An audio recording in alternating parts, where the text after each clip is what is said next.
안녕하세요. 건강신바트입니다. 이번 영상에서는 지난 영상 1편 입냄새 종류에 이어 2편은 입냄새의 원인과 입냄새 예방 방법에 대해 알려드리도록 하겠습니다. 아직 1편을 시청하지 않으신 분들은 꼭 1편 영상 입냄새 종류를 시청해주세요. 이번 영상 끝까지 시청하시기 바라며 구독하신 분들은 미리 감사드립니다. 아직 구독 안 하신 분들은 구독과 좋아요, 알림 설정을 하시면 건강한 삶에 유익한 정보를 받아보실 수 있습니다. 자, 그럼 오늘의 건강신바트 시작합니다. 첫 번째 입냄새의 원인은 무엇인지 알아보겠습니다. 입냄새는 대부분 구강의 문제에 의해 생기지만 공기가 폐로부터 입을 통하여 밖으로 나오기까지 거치는 폐, 기관지, 인후두, 입과 코 중 어느 곳에서나 입냄새의 원인이 있을 수 있습니다. 입냄새의 주요 원인은 구강 내 존재하는 균이 음식물 찌꺼기, 침, 혈액, 구강점막세포 등에 함유된 아미노산과 단백질을 분해하여 발생시키는 휘발성 황화합물, 발러털설퍼 컴파운드, VSC 때문입니다. 이 휘발성 황화합물을 분석해보면 메틸메캅탄, CH3SH과 황화수소, HES가 90%를 차지하는데 이 두 성분이 달걀 썩은 냄새와 양파 썩은 냄새를 나게 합니다. 그럼 입냄새를 예방하는 방법에 대해 알려드리겠습니다. 기본적으로 입냄새를 유발하는 음식을 피하도록 합니다. 맥주나 와인, 흡연 등은 입안을 건조하게 만들어 입냄새를 유발하는 혐기성그람 음성세균의 성장을 촉진시키게 됩니다. 입냄새가 심한 경우 치즈나 우유, 아이스크림 등과 같이 단백질 성분이 많은 유제품이나 고기류를 먹는 것을 줄일 필요가 있습니다. 실험 결과 쇠고기나 닭고기, 생선 같은 단백질 함량이 높은 음식만 먹어도 입냄새가 증가하는 사람들도 있습니다. 당이 함유된 껌이나 사탕을 먹으면 흡수된 당이 세균의 번식과 황화합물을 생산하는 영양분이 됩니다.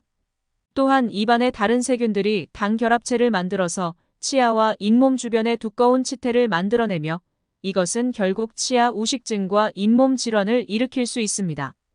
산성 환경에서는 세균이 더 빠르게 번식하기 때문에 입냄새를 예방하기 위해 칼슘, 나트륨, 칼륨이 많이 들어있는 녹황색 채소나 해초류를 많이 먹는 것이 좋습니다. 커피, 토마토 주스, 오렌지 주스와 같은 음료는 입안을 산성화시키므로 피하는 것이 좋습니다. 양파, 마늘, 파, 아스파라거스, 겨자, 파슬리와 같은 식품에는 황이 많이 들어있어서 입냄새가 심한 사람들은 이런 음식을 적게 먹는 것이 좋습니다. 적당하게 침 분비가 잘 되고 입안의 수분을 적정하게 유지하면 세균 번식을 억제하게 되고 입안의 자정 능력을 증가시켜 입냄새를 줄일 수 있습니다. 하루에 1.5리터 정도의 충분한 수분을 섭취할 것을 권합니다. 입냄새를 예방하기 위해서는 정기적인 치과 검진과 올바른 칫솔질이 필수입니다. 치주 질환과 치아 우식증을 치료하고 잘 맞지 않는 보철물을 교체하는 것도 도움이 됩니다. 치석의 원인이 되는 치태는 부드러운 칫솔로도 제거할 수 있으므로 잇몸과 치아가 닿는 부분을 신경 써서 닦아야 합니다. 또한 치실이나 치간 칫솔로 닦기 어려운 부분의 음식물 찌꺼기도 깨끗이 제거해야 합니다. 입냄새의 주요 원인인 설태를 제거하기 위해 설태 제거기를 사용합니다.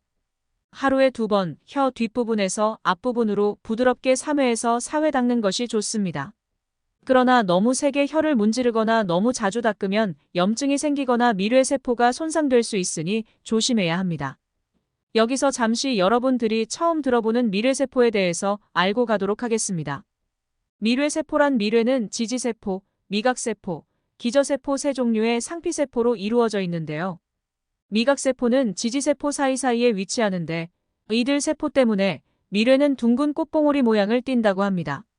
혀의 각 부분에 있는 미뢰세포들은 비슷한 구조를 가지고 있으나 미각에 대한 감수성은 서로 다르며 혀의 끝부분은 단맛, 앞부분은 짠맛, 옆부분은 신맛, 뒷부분은 쓴맛에 민감하지만 이러한 구분은 다소 불명확하다고 하며 대부분의 미뢰세포는 한 가지 이상의 맛에 반응한다고 합니다.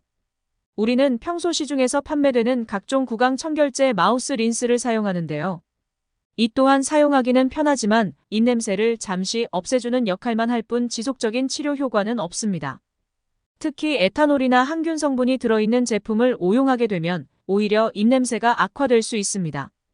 마지막으로 주위에서 평소 자주 하는 질문에 대해 알려드릴게요. 치실 사용이 입냄새에 도움이 되나요? 네, 입냄새 관리를 위해서는 구강 위생 개선에 많은 도움이 되며 어쩌면 필수적일 수도 있습니다.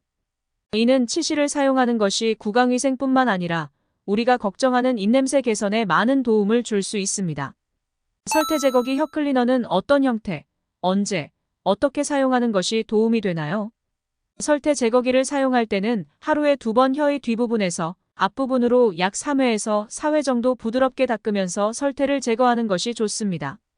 그러나 너무 세게 혀를 문지르거나 너무 자주 닦으면 염증이 생기거나 미뢰세포가 손상될 수 있으니 주의해야 합니다.